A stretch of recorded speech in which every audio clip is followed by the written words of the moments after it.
24 अगस्त 2022 के financial news analysis में मैं प्रशांत पामरी आप सभी का बहुत बहुत हार्दिक रूप से स्वागत करता हूं। Faster adoption and manufacturing of hybrid and electric vehicles FAME two scheme जो है इसमें गवर्नमेंट कुछ चेंजेस करने वाली है।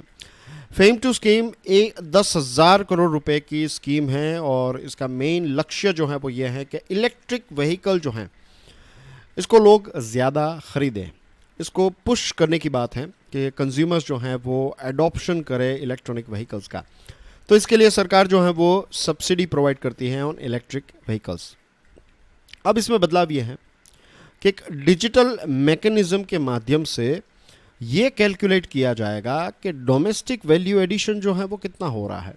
डोमेस्टिक वैल्यू एडिशन डेटा जो हैं अब कैलकुलेट किया जाएगा और फिर enterprise resource planning system original equipment manufacturers जो है ग्रैन्युलरिटी लेवल पर इसको कैलकुलेट किया जाएगा। तो इसका बहुत ही सिंपल लैंग्वेज में मैं अगर आपको मतलब समझाऊं तो आप ये देखिए कि क्या होता था कि बहुत सारी ऐसी चीज़ें, बहुत सारी ऐसी कंपनीज जो हैं वो डायरेक्टली अपने कंपोनेंट्स चाइना से मंगवाती थी और फेम टू सब्सिडी जो है उनका लाभ भी लेती थी। तो इसमें लोकल वैल्यू एडिशन जो है वो तो कुछ हुआ ही नहीं। इंडिया में तो कोई चीज़ बनी या बनाई नहीं, डायरेक्ट कंपोनेंट्स अपने चाइना से मंगवा लिए और फिर कार को असेंबल करके बेच दिया।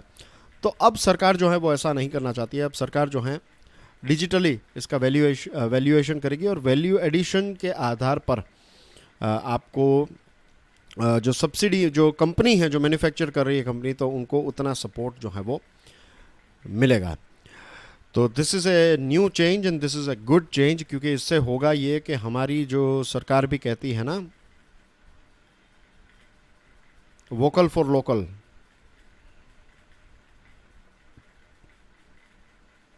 अगर लोकल कंपनी के पार्ट्स या फिर कंपोनेंट्स का ज़्यादा इस्तेमाल होगा तो हमारी जो कंपनीज़ हैं वो ज़्यादा R&D कर पाएगी, क्योंकि उनका प्रॉफिट भी उतना जाएगा तो फिर वो R&D कर पाएगी। तो वो बेसिकली गुड क्वालिटी के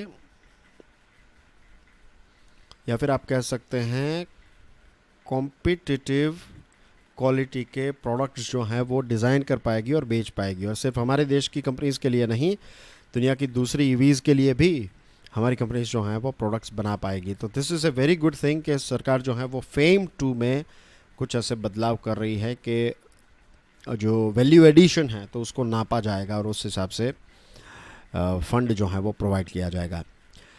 मिज़ोरम एक बहुत ही अच्छा राज्य है और काफ़ी अच्छी तरक्की कर रहा है। 6 दिन पहले मिज़ोरम ने एक बहुत बड़ा पाइनएप्पल का कंसाइनमेंट, पाइनएप्पल्स एक्सपोर्ट किए दुबई में, और अब वेंसडे को मिज़ोरम ने दूसरा अपना कंसाइनमेंट जो है, सेकंड बैच जो है पाइनएप्पल्स का, वो दुबई और बहरीन में बेचा है। 300 kilograms of fresh pineapples were flown to Dubai and Bahrain via air. 300 kilo fresh pineapples जो हैं वो हमने दुबई और बहरीन भेजे और आने वाले समय में आसाम और दूसरे नेबरिंग स्टेट्स में भी ये जो पाइनएप्पल्स हैं, फ्रेश पाइनएप्पल्स, उनको एक्सपोर्ट किए जाएंगे। और इतना ही नहीं, आने वाले समय में और ज़्यादा बड़ी क्वांटिटी में दुबई, कतार और बहरीन में ये पाइनएप्पल्स के कंसाइनमेंट जो है वो मिज़ोरम से जाएंगे, which is a very good thing. अब श्योर दूसरे राज्यों को भी मिज़ोरम से सीखकर अपने अपने प्रोडक्ट्स और वेजिटेबल्स, फ्रूट्स एक्सेट्रा को दूसरे ऐसे देशों में बेचने की कोशिश करनी चाहिए। सेबी जो है वो आने वाले समय में म्यूचुअल फंड्स और अल्टरनेटिव इन्वेस्टमेंट फंड्स में कुछ नॉर्म्स को और टाइट कर सकता है। खास करके जो सीईओज हैं, एमडीज़ हैं म्यूचुअल फंड्स के, तो उनका जो रोल है उसके ऊपर ज़्यादा स्क्रूटिनी की जाएगी। MF trustees as well as independent auditors or lawyers may be asked to review the performance of all MDs and CEOs. MF trustees या इसी के साथ साथ कुछ लॉयर्स हैं, इंडिपेंडेंट ऑडिटर्स हैं, तो उनको कहा जाएगा कि आप एमडीज़ और सीईओज जो हैं उनका परफॉर्मेंस रिव्यू कीजिए। और जितने भी ऐसे हाउसेस हैं एमएफ्स के एक्सेट्रा, तो उनके चीफ्स जो हैं तो उनको कितना इन्वेस्टमेंट किया गया, ये सारी चीज़ों की डिटेल्स जो हैं वो उनको प्रोवाइड करनी पड़ेगी और मेक श्योर करना पड़ेगा कि कोई भी एग्जिस्टिंग गाइडलाइंस जो हैं वो वायोलेट नहीं कर रहे हैं। अभी कुछ रेड्स कंडक्ट की गई थी और पता चला कि कुछ ऐसे सीईओज़ और एमएफ्स जो हैं उनका काम जो है वो बराबर नहीं था, उन्होंने कुछ गलत चीज़ें करने की कोशिश की थी।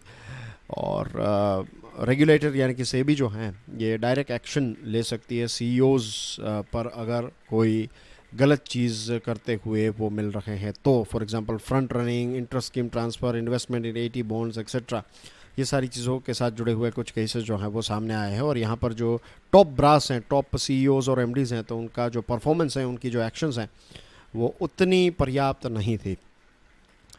एक्सपोर्ट टारगेट की बात करें तो भारत फाइनेंशियल ईयर 23 में गुड्स एंड सर्विसेज टोटल जो हम एक्सपोर्ट करते हैं तो इसका टारगेट, नया टारगेट $750 बिलियन का रख सकता है। लास्ट फिस्कल से ये 11% ज़्यादा है। लास्ट फिस्कल 676 बिलियन का हमने एक्सपोर्ट किया था।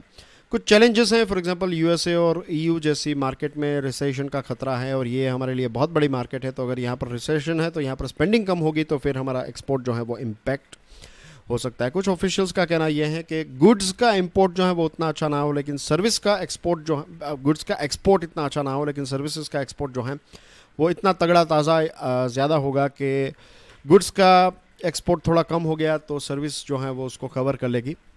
इसके अलावा यूक्रेन की क्राइसिस जो है इस पर, इसकी इम्पैक्ट ग्लोबल सप्लाई चेन पर जो है इसकी इम्पैक्ट हम पर हो सकती है। अलग अलग देशों में जो इंटरेस्ट रेट को हाइक किया गया है इन्फ्लेशन को कंट्रोल करने के लिए, तो इसकी वजह से स्पेंडिंग जो है वो कम होगी। मैंने इससे पहले आपको विंडफॉल टैक्स समझाया था, तो पेट्रोलियम प्रोडक्ट्स पर विंडफॉल टैक्स जो है तो इससे इसका एक्सपोर्ट इम्पैक्ट होता है, तो इससे एक्सपोर्ट के आंकड़े कम हो सकते हैं। वीट के एक्सपोर्ट्स पर बैन, तो इससे भी एक इम्पैक्ट जो है वो आ सकती है। और इसी के साथ साथ यूरोपियन यूनियन जो हैं वो भारत को जनवरी 2023 से जो generalised scheme of preference for developing countries GSP का जो बेनिफिट मिलता है, ये क्या है जीएसपी? जीएसपी क्या है कि यूएसए, यूरोपियन यूनियन, ये कुछ डेवलप मार्केट्स जो हैं वो कुछ ऐसे